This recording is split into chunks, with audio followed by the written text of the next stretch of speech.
పశ్చిమ గోదావరి జిల్లా తణుకు జిల్లా ప్రభుత్వ ఆసుపత్రిలో బ్లడ్ బ్యాంక్ ఏర్పాటుకు చర్యలు తీసుకుంటున్నట్లు తణుకు ఎమ్మెల్యే ఆర్ఎంఎల్ఏ రాధాకృష్ణ పేర్కొన్నారు. అత్యవసరమైన రోగులకు రక్తం నిల్వలు అందుబాటులో ఉండే విధంగా ప్రణాళికలు సిద్ధం చేస్తున్నట్లు చెప్పారు. శుక్రవారం ప్రభుత్వ ఆసుపత్రిలో ఏర్పాటు చేసిన రక్తదాన శిబిరాన్ని ఆయన ప్రారంభించి మాట్లాడారు. ఏలూరులో ప్రభుత్వ బ్లడ్ బ్యాంక్ నిల్వ చేసేందుకు పంపుతున్నట్లు చెప్పారు. అత్యవసరమైన పరిస్థితుల్లో గర్భిణులకు రక్తం అవసరమైన సమయాల్లో ఏలూరు నుంచి తీసుకురావాల్సి వస్తుందని, ఈ పరిస్థితుల్లో ఒక్కోసారి ఇబ్బందులు ఎదురవుతున్నట్లు తెలిపారు. ఇబ్బందులను అధిగమించేందుకు తణుకులో ప్రభుత్వ ఆసుపత్రి ఆవరణలోని రక్తనిధి కేంద్రాన్ని ఏర్పాటు చేసే విధంగా ప్రణాళికలు సిద్ధం చేసినట్లు తెలిపారు. అంతేకాకుండా ఆసుపత్రిలో వైద్యులు సిబ్బంది కొరతను అధిగమించడానికి ప్రభుత్వం దృష్టికి తీసుకెళ్లి పోస్టుల భర్తీ కోసం చర్యలు తీసుకుంటామని చెప్పారు. శిబిరంలో రక్తదానం చేసిన దాతలను ఎమ్మెల్యే రాధాకృష్ణ అభినందించారు. కార్యక్రమంలో ఆసుపత్రి సూపరింటెండెంట్ డాక్టర్ పి అరుణ, కూటమి నాయకులు, కార్యకర్తలు పాల్గొన్నారు.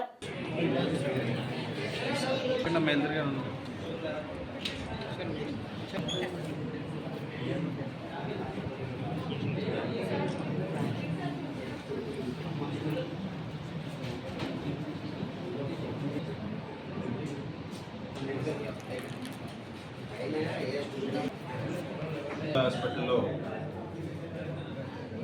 బ్లడ్ బ్యాంక్ ఏర్పాటుకి అన్ని కూడా చర్యలు తీసుకోవడం జరిగింది. త్వరలోనే ఇక్కడ బ్లడ్ బ్యాంక్ని ఏర్పాటు చేయడంతో పాటుగా ఇక్కడ అందరికీ కూడా బ్లడ్ కూడా అందుబాటులో ఉండే విధంగా బ్లడ్ స్టోరేజ్ కూడా పెట్టడానికి ప్రయత్నాలు చేస్తున్నాం.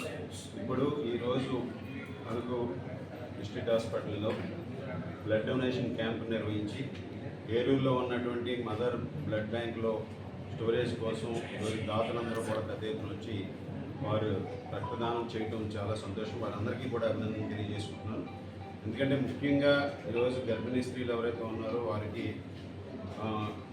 బ్లడ్ కావాల్సి వచ్చినప్పుడు ఇక్కడ ఏలూరు మదర్ బ్లడ్ బ్యాంక్ నుంచి తీసుకురావడం జరుగుతుంది కనుక వారికి అక్కడ దానికి సఫిషియంట్ బ్లడ్ ఉండే విధంగా ఈరోజు ఇక్కడ ఈ బ్లడ్ బ్యాంక్ క్యాంప్ని నిర్వహించి దాతల సహాయాన్ని తీసుకోవడం జరిగింది. ఈరోజు చాలామంది యువత అంతా కూడా వచ్చి రక్తదానాన్ని చేసి ఎంతోమందికి తల్లులకి వారు అండగా నిలబడటం చాలా సంతోషం, అభినందనీయమని ఈ సందర్భంగా తెలియజేసుకుంటున్నాను.